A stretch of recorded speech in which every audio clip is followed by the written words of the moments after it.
became casualties because they were not being promoted. It's high time we understood the kingdom's God compares an akazo so that my household can be full. So when a principality brings government, you need another agent to compel people to come. You can build a church, but to be empty. The people rejoice. So when God promotes men, it's for the establishment of righteous causes, so that men can maximize the potentials of destiny. In a place where righteous people are not promoted, chaos, corruption, iniquity, waste will take over, and men can no longer fulfill their potentials. Look at the rate of kidnap. Look at the rate of banditry. Look at the rate of terrorism. Men and women being killed like chicken. And these are not priorities, because righteous men are not promoted. Now you will think these are just news headlines until your relative is involved. You hear that 60 people, 30 people, 20 people are slaughtered, 100 people are kidnapped. You are like, what is happening in this country? It's a news headline. Until it gets into your compound, you won't know what's going on. So when we cry for promotion, it's beyond I need a car. It's for eternal reasons. And one of it is for society to become healthy, for men to thrive and fulfill purpose, because righteousness is established. Number 5, why does God engender promotion for his people? Is to cause his people to come into rest and abundance. The Bible said in 1 Samuel 2 verse 8, he said he raised the poor from the dust, he lifted up the beggar from the dunghill, that he may stand among princes and inherit thrones of glory. For the pillars of the earth are the Lord's, and he has built the world upon it. So we need to come into glorified existence. Sir, poverty is not a glorified life. Sickness is not a glorified life. Oppression is not a glorified life. You know where that word reign is gotten from? It's the Greek word basileus. It means to king through life. God wants us to king. Every time you speak of glorified existence, is to function like kings, where you dominate circumstances, you dominate resources. So a man who is begging to eat and survive, that man is not living a glorified life. Now, we are not advocating for vanity. We are not advocating for fleshly living. No, but we'll be hypocrites to claim that we desire poverty to prove to God that we love him. And don't get me wrong, if in the course of advancing the kingdom we have to suffer, with all pleasure we will do it. But to say our life is reduced to a point where we have to beg to survive, there's no glory there. So when God lifts men, is to give them the opportunity to live a glorified life, to live the abundant life. That means they rule over sin, they rule over demons, they rule over sickness, they rule over material substances. Every side is kept. That's why he promotes you. Imagine if you had to come for service today and you needed to go and wait for somebody, if he will come to give you a lift, and then you wait for 1 hour and he says, sorry, I can't come today, your service is finished, because you don't have the resources to come. Think about it. You can't even advance kingdom if you don't have resources. It says, cry out loud, my kingdom through prosperity. Because when you talk things like this, many hypocrites jump at you. Meanwhile, they keep begging God every day to bless them. You imagine for a moment all the crusades we have been doing. You think we just go there and speak in tongues? I told them I flew to Australia on the wings of dollars. I didn't just go in the power of the Holy Ghost. I flew. It took several millions to convey me from distant Africa to get to Australia. You can't exercise dominion without it, sir. There's no pretending about it. This is why God is promoting you, so that you are healthy, so that you have money to enjoy your life and to advance the kingdom. He said, tell them that are rich in this world to be not high-minded, not trust in uncertain riches, but in the living God that giveth to every man liberally. It's not all the time that it's only for kingdom, that they may enjoy. 1 Timothy 6:17, that they may enjoy. Oh God, if you don't want to enjoy me, I want to enjoy my life. If I have to suffer for Jesus, yes, I will. But if the kingdom service does not involve suffering yet, I want to wake up in an air-conditioned room. I want to eat balanced diet. If I'm not fasting, I should eat well. I want to sleep in a place where there are no mosquitoes. I don't want to start exercising my faith against malaria when I can avoid it. I am not a hypocrite. I've gone to Pakistan for Jesus. He lifted the poor from the dunghill. He lifted the beggar that he may stand among princes and inherit thrones of glory. God is the one lifting the poor, not me. Once I was poor, but thank God now I have something to do something. I prophesy over you, every purpose for promotion, it will find expression in your life.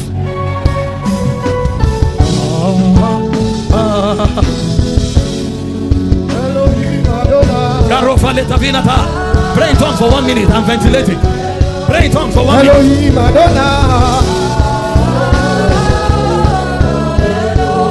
Elohim Adonai, Elohim Adonai, Elohim Adonai, Elohim Adonai, Elohim Adonai.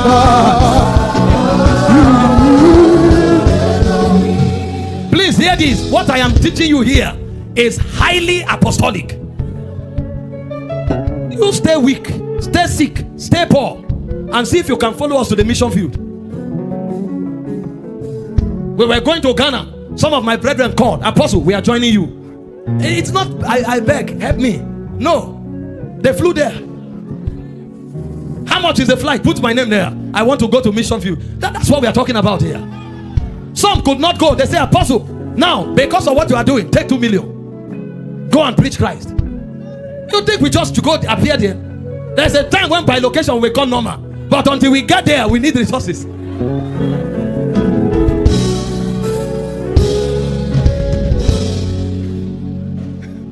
Glory to God. Sit down for a moment. You need promotion to advance God's agenda.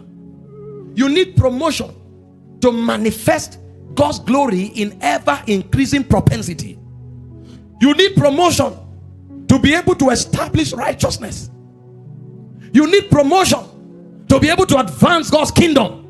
And you need promotion to live a glorious life. What then are the secrets? And please, what I'm about to share with you here has no regard for age. It has no regard for gender. It has no regard for race. You can be young, you can be old. You can be male, you can be female. You can be white, you can be black. None of these things stop you from being promoted. And it's your choice. You can begin to influence it even from tonight. So very quickly, let me show you 6 divine secrets and infrastructures that, if maximized, engenders promotion. Number 1 is divine ordination. Your nature and your ordination. If you understand your nature and if you understand your ordination and you align to the demands of your ordination, your promotion will become flawless and effortless. Please hear this. The reason most of us struggle is because we are doing things that are either not consistent to the divine nature we have, or we are doing things that is not within the framework of our ordination. I was teaching along this line somewhere, and I told them, you will never find a good climbing fish. Take a fish to climb a tree, all of them will fail, because their nature does not support it, and the environment is not the environment of the ordination. However, if you take the fish to the water, the worst fish is a good swimmer. The worst fish is a master in the water. Why is that so? Supported by nature, supported by ordination. Please hear this. If you want promotion, divine promotion, find your ordination first.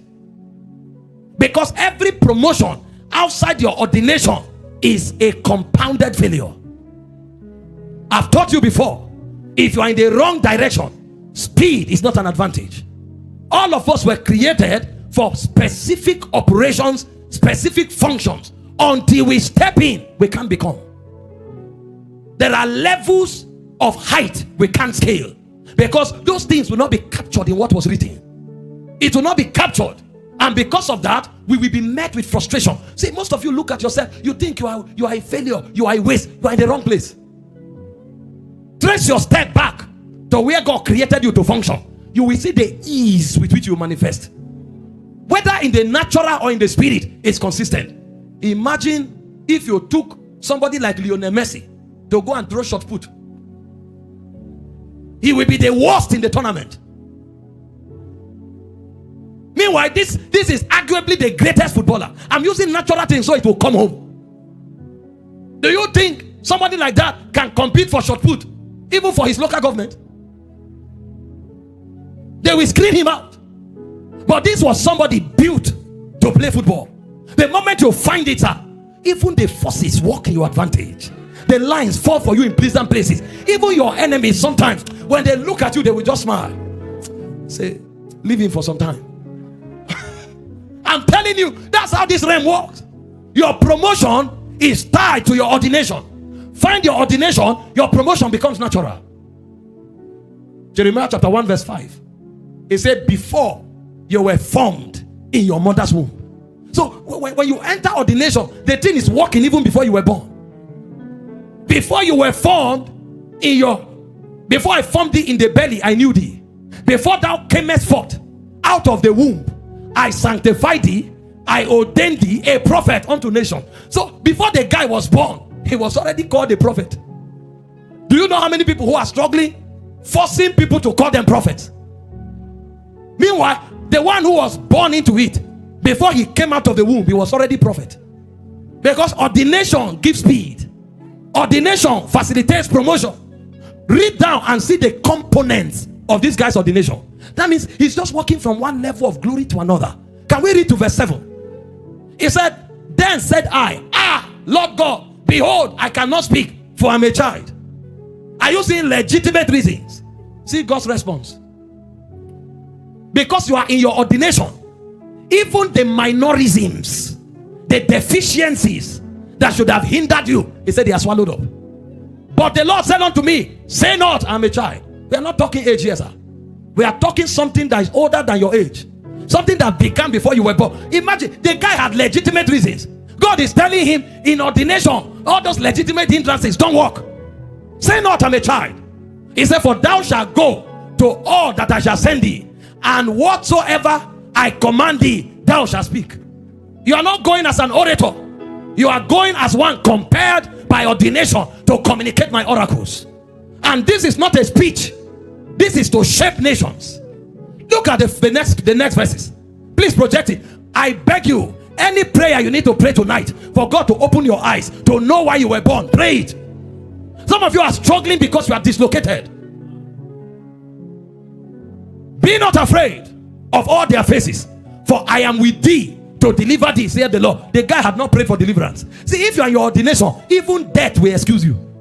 Did you not read about the guy in the synagogue called Simeon? He couldn't die. The powers of ordination kept him. The moment he saw Jesus, he said, now my eyes have seen the Lord, I can depart in peace. That means the guy was looking for death. Even death didn't come. Because if you are in your ordination, deliverance is a byproduct. The guy had not prayed. There was no Lord deliver me, Lord save me. No, ordination covers deliverance. I will deliver you. And see what God was saying. Then the Lord put forth his hand. Are you seeing impartations? Unsolicited impartations. He never prayed, Lord touch me. He never prayed. Do you even notice that the guy didn't pray for encounters? God was the one who showed up and said, before you were formed, I knew you. God is telling him, your limitations are not good enough. God is telling him, I will deliver you from danger. And before the guy asked, God was imparting him. He said, he put forth his hand, touched my mouth, and then the Lord said unto me, behold, I have put my word in your mouth.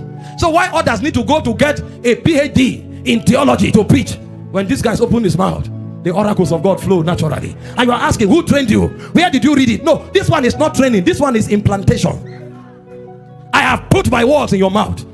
When it talks, the word of the Lord comes forth. And it didn't stop there. Are you seeing levels of promotion that ordination is occasioning? From encounters to shutting down limitations, to impartations of God. All of these things were happening spontaneously. Do you know how many prayer people pray to encounter God? Do you know how much prayer, fasting, people fast to be touched by God?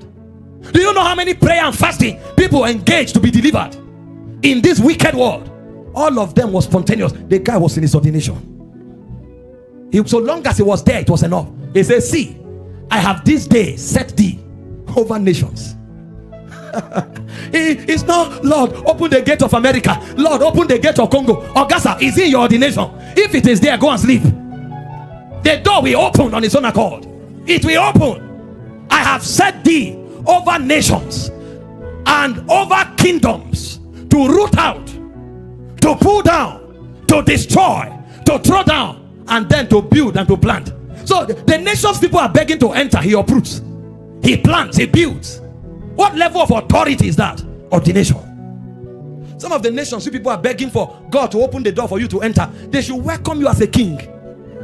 But you see, what will put that throne on you is the ordination. Don't run to a nation as a lizard when you should enter as the king of the animal kingdom. Don't go to a nation as a beggar when you should enter as a prince who has inherited thrones. I'm not saying be inactive, but I am saying find the ordination.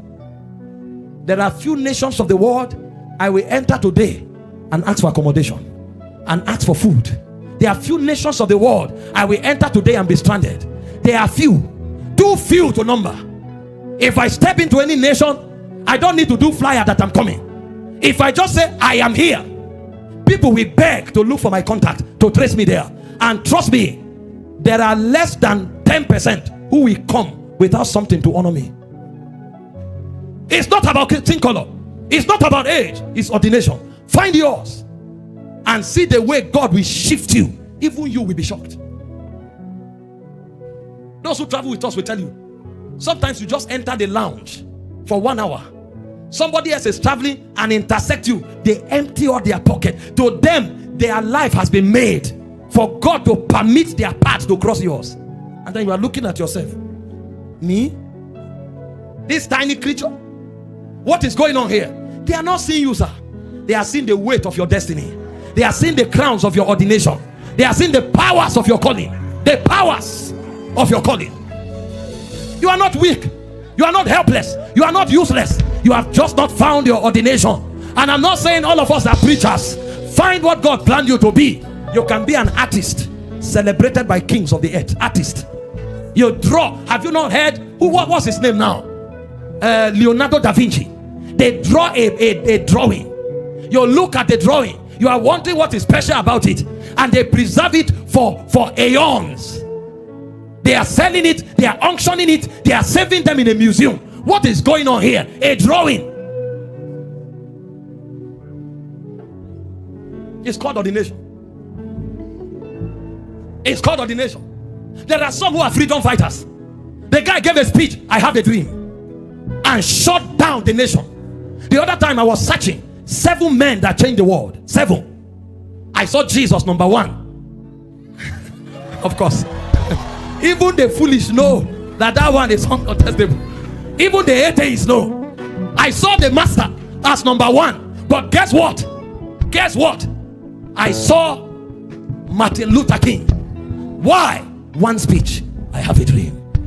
He turned the world upside down. Gave the black people their heritage. Changed the fortune of America. And America changed the world. He was erected like a memorial because he found his ordination. Delivered a speech and risked his life for his beliefs. Guess what? When they did special mentions, they called Nelson Mandela in South Africa. Men who changed their world. Find your place. You can be a photographer that changed the world. You can be a footballer that changed the world. You can be an artist that changed the world. All of us shouldn't compete for what looks lucrative. No. If God is the one who put you there, he will so exalt your horn that wherever you are, that ordination will define it. They can trace you to the forest of Africa and celebrate you like a monarch. Ordination. Find yours.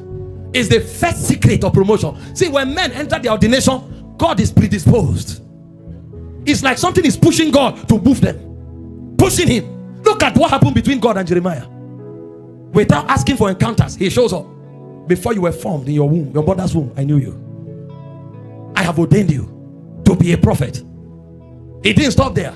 The guy complained, I have weaknesses. Forget about them. Don't mention them again. He didn't stop there. He went ahead, touched his mouth. I have imparted you. My word is in you. He didn't stop there. Go and approve nations. Go and plant nations. What's going on here? Rapid successions. Because ordination was in view. I prophesy over you. Anything that has hid your ordination from you, they are removed from your eyes now.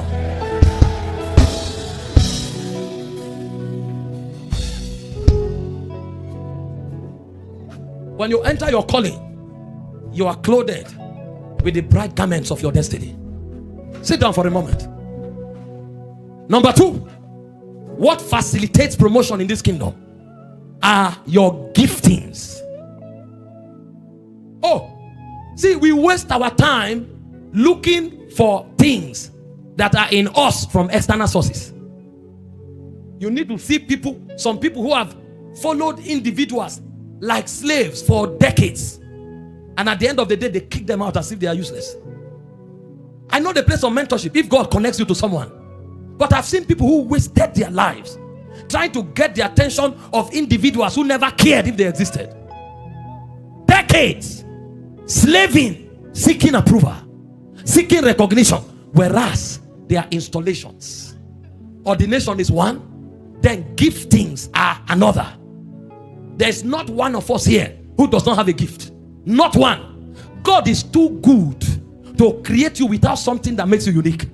The Bible says you are his workmanship. Ephesians 2 verse 10. Created unto good works. How can you do good works if you don't have competencies and capacities? You are his workmanship. Do you imagine that the Almighty sculpts you, carves you, forms you, and then there's nothing inside you that makes you stand apart? It's not possible. There are installations in you, sir. Your job is to draw it out. So if you want to be promoted, find your gift. The day you find your gift will become the vehicle for your promotion. Proverbs 18 verse 16. A man's gift maketh room for him and bringeth him before great men. When you have a gift, and a gift that is refined, even your enemies, a point will come, they will need you. He said, Gentiles will come to your light. He said, kings will come to the brightness of your rising. The problem with most of us is we have not refined what is in us, but we are begging to be elevated to positions where only those things can keep us. Lord, shift me. But once you keep you there, you have not activated it. Imagine if I didn't have the capacity to communicate the word of God, and I fasted all my life to be put here. The day you come will be the last day you will come. You will sit down and say, what is he saying? Is this guy serious? You will walk away and never come back. So instead of begging God to give me a platform, I will sharpen my gift. When I sharpen my gift will become my platform. And even those who don't like me, they can't deny my presence, because my job is to burn. The flames and the illumination will create the necessary attention that will command the respect of my generation. This is the power of gift. A man's gift maketh room for him. Instead of walking about wasting your time begging people who don't care about you, sit down, find your gift and refine it. You refine your gift to a level, even those who underrated you in the past, they will apologize to you. They will call themselves foolish for not discerning you. I've been to places before where I meet people and greet them respectfully. I was here 5 years ago. They say, you don't mean it. I have met you before. I say, yes, I was here. How come I didn't know you? Well, you didn't have eyes. Now you do. They apologize profusely. They wish they knew you then. But don't blame them, because you too didn't refine yourself. Because the version of you that kings are looking for is the refined one. So if you want to sit in the palace, get refined. If you want to stand with kings, get refined. A man's gift. Look at Daniel. Daniel chapter 1 verse 17. It said God gave them knowledge and skill in all learning and wisdom And Daniel had understanding. See what stood the guy out. Daniel had understanding in dreams and visions. So anything that has to do with dreams, you can't be careful. The guy will stand out. No matter how you hate him, that gift will carry him out. In verse 18, the Bible said, of all that the king asked them, it said Daniel and his friends were 10 times better. He had done something with the gift. When the king had a dream and said, tell me my dream, the wise men showed up and said, tell us who interpret. He said, you are liars. If you can interpret, then you can tell me what I dreamt. They were sharpened to a level. Daniel showed up and said, king, don't worry. There is a God that reveals secret. So we didn't know this thing halfway. We have polished this thing to a level. You know, the wise man said, this thing you are asking for is only among the gods. I live among the gods. Give us time. All I need is time. And Daniel came back. The Bible said, then was the matter revealed to Daniel in a night vision. What has he done with the channel? That even things that were hid, he could access. In Daniel 2:18, the guy was sleeping, the gift was still working. Until a point came, Daniel 5, if you read from verse 11, when another king came into power and they were looking for who to enthrone, guess who recommended Daniel? It was not a Jewish person. You don't need your brother to be there to recommend you. Sometimes when your brother gets there, he will be the reason why you will never come there. Because he wants only him to bear that name in that generation. So when they call your son name, he will say that person is not qualified. So that anytime he comes to the village, everybody will defer to him. You want 2 captains in this house? Stay there, I will bring peanut for you. So many times, your brother does not need to be there. If he's there, thank God for lifting him. But if it's for your own lifting, better develop your gift. Guess who recommended Daniel? A hidden queen. He said there's a man in that kingdom in whom is the spirit of the holy gods. He said light and understanding is in him, and he has the capacity to explain hard sentences. In him is an excellent spirit, and in the days of your father the king, he was enthroned as president over the realm. Who motivated her? Daniel carried something that they couldn't deny.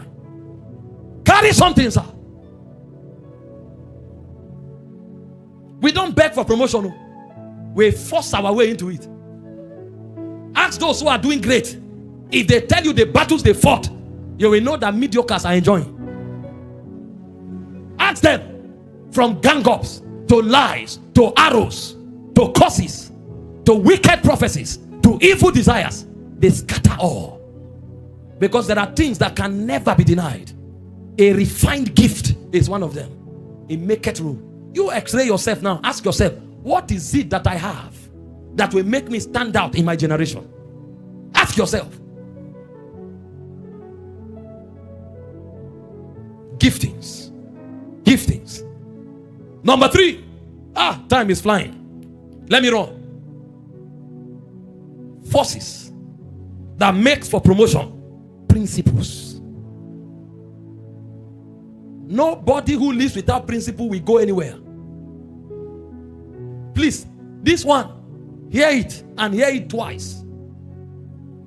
If your life is random, uncoordinated, and always spontaneous, you are bound to fail.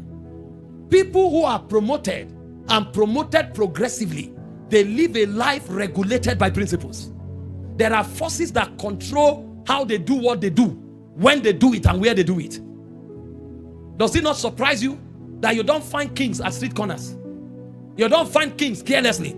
Even with the least things, they live by principles. Somebody asked me many years ago, he said, have you seen a convoy carrying a governor stop on the road before that they are urinating? That they want to ease themselves, and governor is standing by the roadside.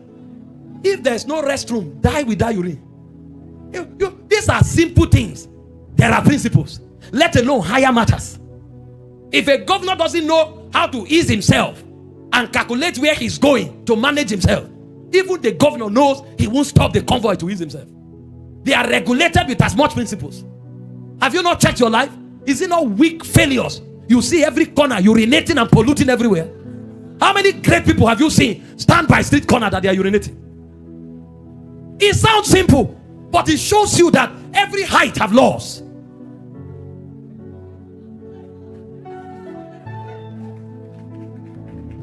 How many great men have you seen in the book in the morning eating breakfast? Hey, mama put this food not plenty today, and they are fighting for plate. It's not about you don't have money. No, it's lack of principle. If that's your level, why not buy the food and take it home and eat responsibly? Now me you they talk to? Now me for plate of rice.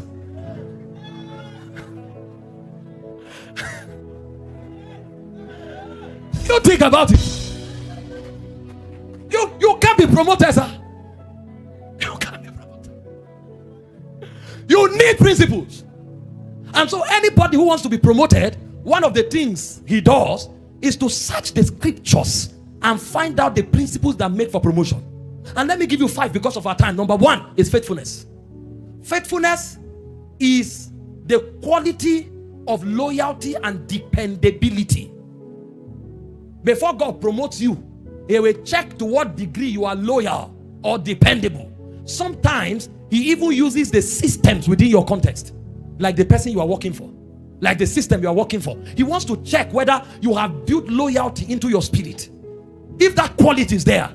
Because the things he's promoting you to handle are responsibilities, they are authorities. It cannot be given to an unreliable person. So you see, we are fasting and praying, not seeing promotion. We are not dependable. I've quoted time and time again Luke 16, 10 and 12. He said, if you are not faithful in unrighteous mammon, who shall give you the true riches of the kingdom? If you are not faithful in another man's business, who shall give you your own? He said, if you are not faithful in little, you are not faithful in much. That's God. He can't promote you. I studied the parable of the talents in Matthew 25. And when I noticed where the master was promoting them, verse 21, you will see the factors put to consideration. Well done, thou good and faithful servant. Because you have done well with this little you are given, I will give you authority over 10 nations. So people are not promoted randomly in the kingdom. That's why I told you from the beginning that promotion is not a gift, it's merited. And for God to promote you, you must demonstrate faithfulness again and again. Proverbs 28 verse 20. See, it's replete in scriptures. The problem with us is that we are not searching. It said, a faithful man shall abound with blessings. It said, but he that maketh haste to be rich shall not be innocent. So there's no faithful person who does not grow. There is a vacuum in the spirit for faithful men. Every time in the spirit, they are looking for faithful men to promote. Every time. Because this realm is constantly being substituted. Why those who were custodians are leaving, there is a demand for new custodians. That's why Proverbs 20 verse 6 said, a faithful man who shall find? Because there is a high demand for faithful men. I can tell you, some of the scarcest people to find are faithful people. And that's why the moment anyone appears, promotion is given to them by default. The first principle for promotion is faithfulness. Number 2, diligence. Why faithfulness is a state of dependency and loyalty, diligence is a quality of consistency, productivity, and excellence. So when you find a diligent man, he has the capacity to do the job, to do it well, and to keep doing it. So you trust a faithful man, but a diligent man has an ability that you can't deny. This is why sometimes people may not be faithful, but they are the only ones who can do it the way they can do it. So you rather go into a contract and pay them. Do you know why we do contracts? Because there's no faithfulness, but there's diligence. So you see somebody, he has competence, he has capacity. You know this guy won't be dependable, he won't be loyal. So what do? You enter a contract for 15 years, you go nowhere. You keep doing the job and I'll pay you. So there's a difference between faithfulness and diligence. Faithfulness speaks of loyalty. Diligence speaks of competence, consistency, excellence, and capacity.